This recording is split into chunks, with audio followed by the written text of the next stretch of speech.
Hello, in front of me I've got 8BitDo Pro 3 controller. In this video I'll show you how to swap buttons.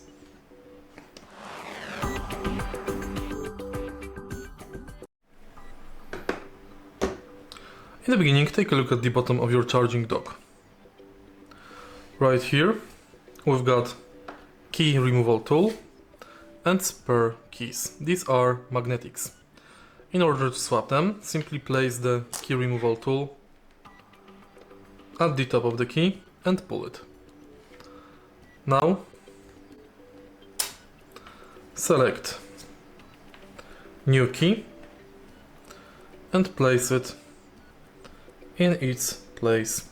As you can see, each button has this plastic part, thanks to which you know how to place it at the key spot, because it will go only in one way. And that's basically it. If you find this video helpful, please leave like, comment and subscribe.